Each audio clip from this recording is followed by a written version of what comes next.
Hey everyone, this is Dominic, the community manager at Star Atlas, and I'm going to be walking you through Sage Labs, our early access 2D browser-based game that is being built entirely on the Solana blockchain. It offers real-time gameplay with a focus on deep space, resource extraction, and crafting. Sage Labs is a simplified yet engaging introduction to the Star Atlas universe and provides you with an authentic taste of the game's economic systems and play-to-earn opportunities. It's releasing today, so let's head to labs.staratlas.com and walk you through how to play. Once you're here, choose the only game in the drop-down menu and connect your wallet.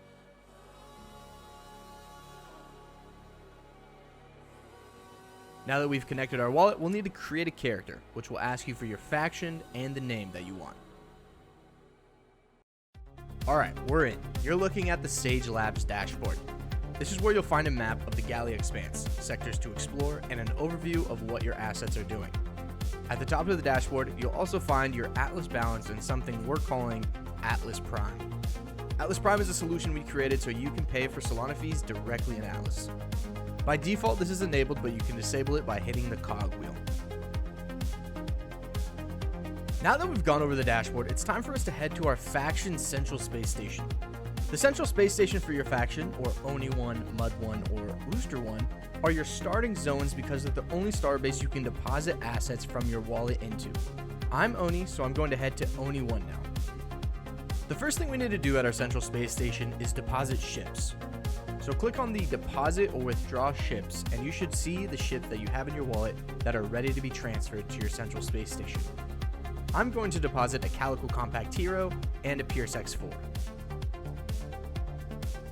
With our ships on our central space station, we can now form them into a fleet. Head to Starbase Hangar and press Form a New Fleet. Something to keep in mind when forming a fleet is that there is a limit to how large a fleet size can be.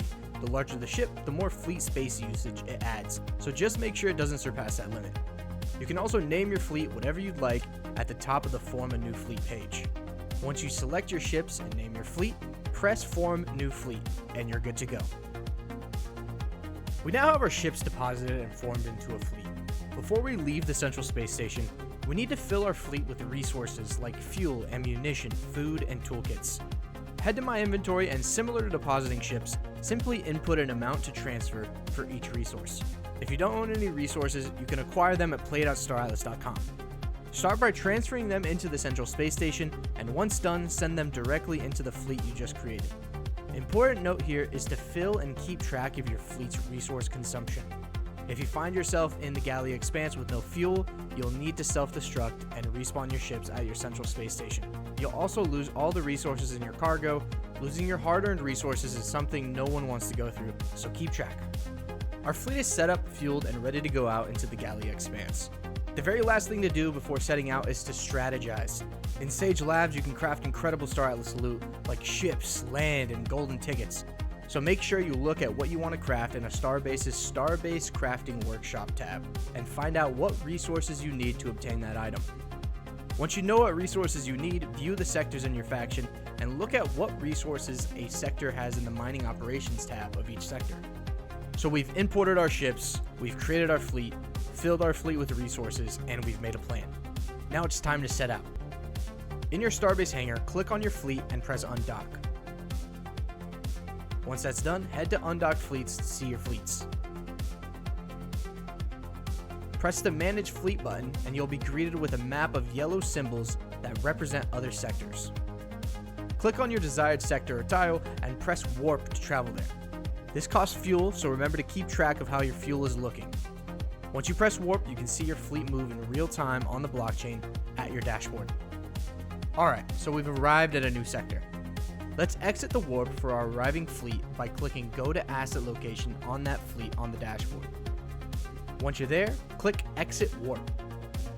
Once you exit the warp, to start mining, head to the Mining Operations tab. From here, click on the resource and the location, and finally click Initiate Mining.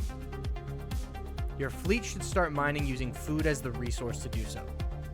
Click Manage Fleet from here and go to Mining Ops tab to see stats related to your mining operation, as well as the option to harvest resources and stop mining. Remember to keep track of your fuel when warping so you don't need to self-destruct and lose the resources you just mined.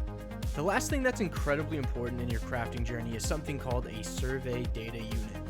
Survey data units can't be mined and must be scanned for in the Galley Expanse.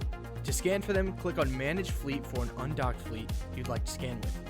Head to the Sector Scan tab and press Start Scan. When scanning, you have a chance to find a survey data unit, so scan when you can. Each fleet has a scan cooldown, and scans cost toolkits to use, so you'll need to be mindful of that when farming scans. This has been a high-level walkthrough of how to play Sage Labs. All that's missing is your strategy now. If you have any questions on your journey, join our Discord at discord.gg/staratlas, where the community and team will always be around to answer them. Good luck in the Gallia Expanse.